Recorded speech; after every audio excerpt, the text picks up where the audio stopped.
Bonjour à tous et bienvenue dans cette nouvelle vidéo. Je vais vous expliquer ce que c'est qu'une relation toxique schématiquement, comme ça va vous aider, enfin je l'espère.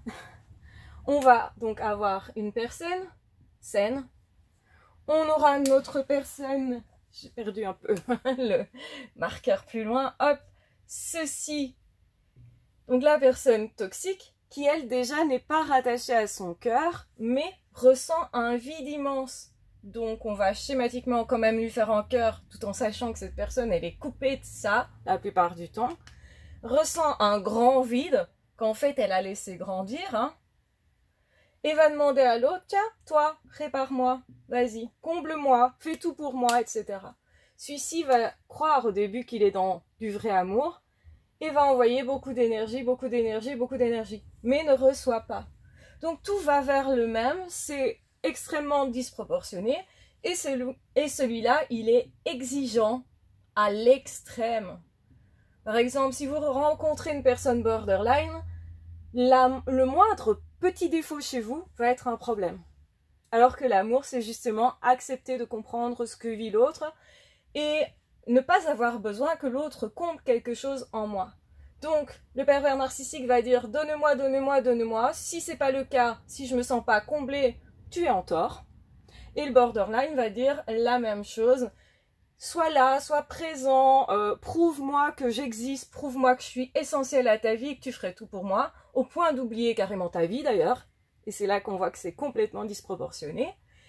Et il va vous dire, bah moi c'est parce que j'ai vécu des traumatismes, c'est parce que j'ai peur qu'on me quitte, donc rassure-moi, rassure-moi, rassure-moi, mais en même temps accepte que je m'éloigne quand j'en aurai besoin.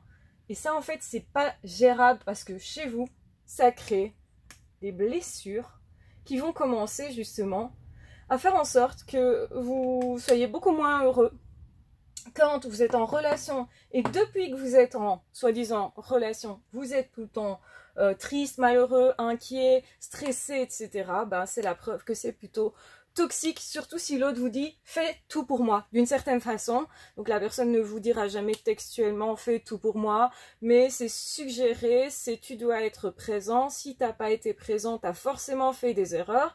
Et on ressent souvent, quand la personne est entrée dans de la dépendance affective, alors que c'était une personne qui aurait pu vivre autre chose au départ, et ben cette personne elle va ressentir quoi? Elle ressent de la honte de ne pas avoir réussi à combler l'autre, de la honte. Du coup, elle s'en veut. Donc, autrement dit, il y a de la culpabilité. Et c'est une culpabilité qui va ronger la personne. Et pire que ça, cette personne elle va dire, c'est celui-là qui avait raison. Ces exigences, elles étaient normales. Et ça, on voit qu'alors cette personne, elle est rentrée dans la dépendance affective et qu'elle aussi, quelque part maintenant, elle attend qu'on la comble à l'intérieur. Elle demande ça à cette personne qui n'ira jamais combler ça. Pourquoi ça? Mais parce que cette personne, elle en est incapable, relationnellement.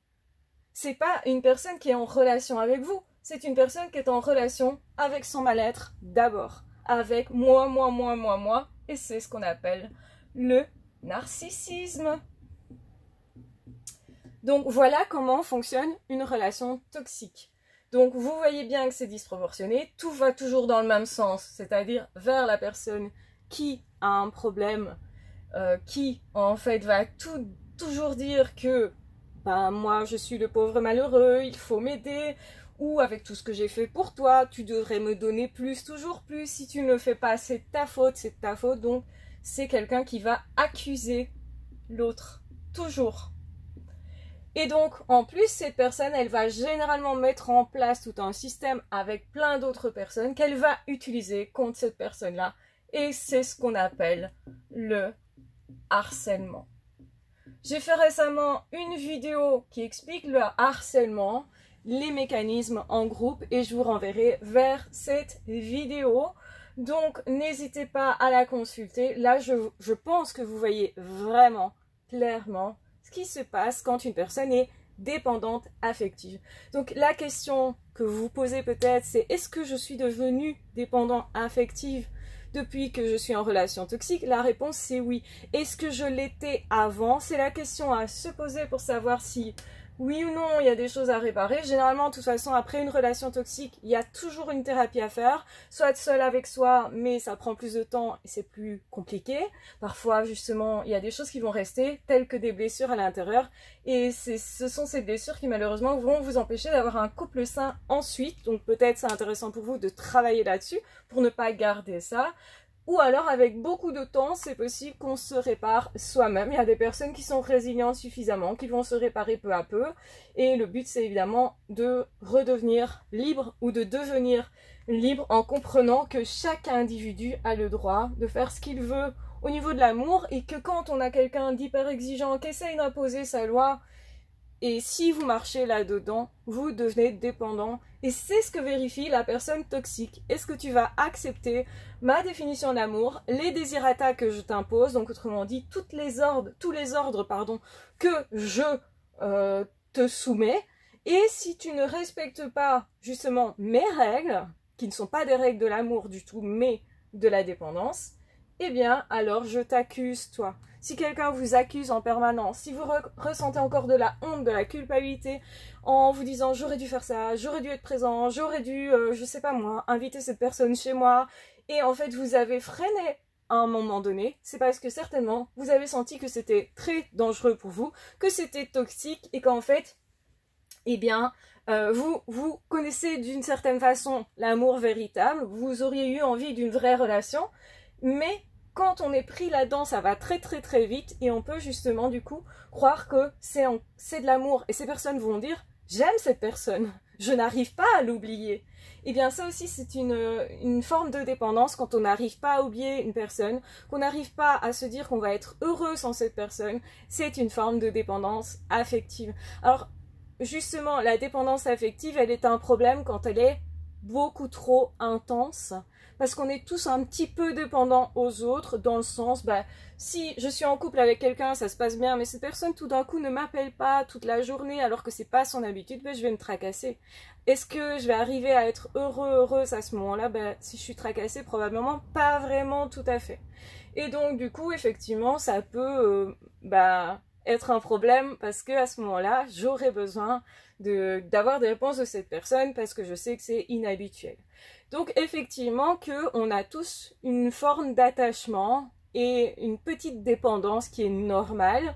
Ici elle est extrême parce qu'elle empêche ces personnes-là de faire sa vie. D'ailleurs les personnes qui ont été en relation toxique, la plupart vont dire, et dites-moi ça en commentaire d'ailleurs, est-ce que vous vous êtes concentré à ce moment-là sur votre vie? Quand vous étiez en relation avec une personne toxique, une personne borderline, une personne perverse narcissique, est-ce que vous avez continué vos activités rien qu'à vous, sans culpabilité, sans justement vous tracasser en étant complètement dedans, plutôt que en train de vous dire « Ah, je le fais parce que zut, c'est quand même mon truc à moi, mais je sais que je vais avoir des remontrances après, Enfin voilà, qu'il y a des choses après qui vont arriver où cette personne va être en colère parce que je me suis concentrée sur moi. » Donc une personne qui ne veut pas vous voir vous concentrer sur votre vie, vous faire évoluer dans votre vie, n'est pas une personne qui vous aime en fait.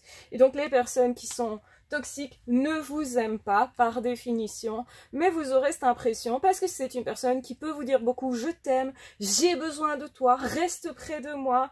Tu es tout pour moi, des choses comme ça, et on croit que c'est de l'amour véritable, parce que cette personne, on dirait qu'elle donne beaucoup. En fait, ce qui se passe, c'est que cette personne, elle s'accroche extrêmement, parce qu'elle est concentrée sur le fait de se réparer elle-même, et quand vous réfléchissez vraiment à froid, vous allez vous dire, c'est vrai que cette personne, finalement, tout ce qui l'intéressait, c'était sa personne, se combler elle intérieurement, et moi, j'avais l'impression de ne pas tout à fait compter, ou de devoir, j'arriverai peut-être à parler, ou de devoir tout faire, absolument tout faire, tout le temps être là pour que ça aille. En tout cas, j'avais peur de perdre la relation en permanence ou d'être, comment dire, comme un enfant qui doit tout le temps réparer, comme si j'avais fait des grosses erreurs, alors qu'en fait, simplement, j'ai pas décroché une fois au téléphone, ou voilà un petit peu la situation d'une personne dépendante affective. La personne borderline est toujours quelqu'un d'extrêmement dépendant affectif et vont faire en sorte de rendre l'autre dépendant affectif. Si vous ne rentrez pas dans la dépendance affective,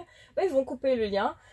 Même d'ailleurs quand vous rentrez dedans, ce sont des personnes expertes surtout pour couper le lien, pour partir et pour être instables émotionnellement et donc relationnellement. Donc sachez que si vous avez essayé un truc avec une personne borderline, c'est pas de votre faute. Si ça n'a pas fonctionné, si cette personne est partie, si cette personne vous a reproché quelque chose que vous auriez fait mal, de toute façon cette personne eh bien, prendra toujours des prétextes en réalité pour vous dire que vous n'êtes pas assez bien, que vous n'êtes pas assez présent, que votre comportement n'est pas assez comme ceci, comme cela. En fait, ce sont des personnes qui sont tellement dans l'anxiété au niveau relationnel que finalement, eux, ils ne peuvent pas rester dans quelque chose qui est sain en réalité, sauf s'ils travaillent beaucoup sur eux, et ça c'est de l'ordre de l'exception et pas de la règle. Donc sachez que si vous avez vécu ça, vous êtes normal, vous êtes capable d'établir des relations saines tant que vous n'avez pas vous-même gardé une blessure au fond du cœur et que vous n'attendez pas que quelqu'un répare ça, que vous savez que vous pouvez vous réparer ça, par exemple avec un thérapeute, un accompagnement, etc., en travaillant aussi sur votre passé, parce que c'est pas non plus un hasard quand on est en relation avec des personnes toxiques, c'est qu'il y a quand même un terrain de dépendance affective qui vient généralement de l'enfance. Et comme je l'ai dit au début de cette vidéo, le but c'est ne pas juger parce que ce n'est pas de votre faute. Voilà, j'espère que cette vidéo vous aura été très utile. N'hésitez pas à réagir en commentaire parce qu'il peut y avoir des choses qui vous titillent, qui vous font réagir. C'est tout à fait normal parce que j'ai quand même été un petit peu loin. Donc ça pourrait être un petit peu compliqué à entendre pour certaines personnes. C'est tout à fait normal. Je vous demanderai aussi d'être respectueux dans vos commentaires dans tous les cas, même si ça vous titille, parce que ça pourrait être tout à fait logique que ça ait cet effet sur vous. Donc prenez bien soin de vous. Mon intention c'est vraiment de vous montrer ce que c'est que la dépendance affective. C'est pas grave si vous êtes là-dedans, ne vous culpabilisez pas, ne vous en veuillez pas. Ce qui est important c'est de prendre conscience parce que c'est le début pour pouvoir commencer à travailler et pour pouvoir établir des relations saines. Et je pense que si vous êtes là, c'est parce que c'est ce que vous désirez. Voilà, je vous embrasse bien fort, je vous aime très fort, prenez bien soin de vous et je vous souhaite tout l'amour du monde. Je vous souhaite de rencontrer une vraiment belle personne libre elle-même, que vous soyez à ce moment-là déjà heureux, déjà libre, et vous verrez votre relation tellement différemment de ce que vous avez peut-être vécu avec une relation toxique. Et à ce moment-là, vous comprendrez que la vie vaut vraiment la peine d'être vécue et que l'amour aussi. Donc c'est tout ce que je vous souhaite. Prenez bien soin de vous et on se retrouvera très vite dans d'autres audios ou dans d'autres vidéos. Si vous souhaitez aller plus loin, j'ai des formations qui vous permettent effectivement et bien déjà de travailler au niveau thérapie, parce que ici ce que je fais c'est plus des explications de la situation, etc. C'est pas en une vidéo ou deux qu'on peut vraiment travailler là-dessus. On peut prendre conscience et c'est déjà pas mal. Mais donc si vous voulez creuser ça, c'est possible. Et aussi, si vous souhaitez me faire plaisir, me dire que cette vidéo vous a été utile, eh bien, n'hésitez pas du coup à vous abonner à la chaîne et comme ça, vous serez prévenu également des nouvelles vidéos que je poste. Donc, prenez bien soin de vous sur votre chemin et on se retrouvera très vite dans d'autres audios ou dans d'autres vidéos. Ah, ciao, bye bye!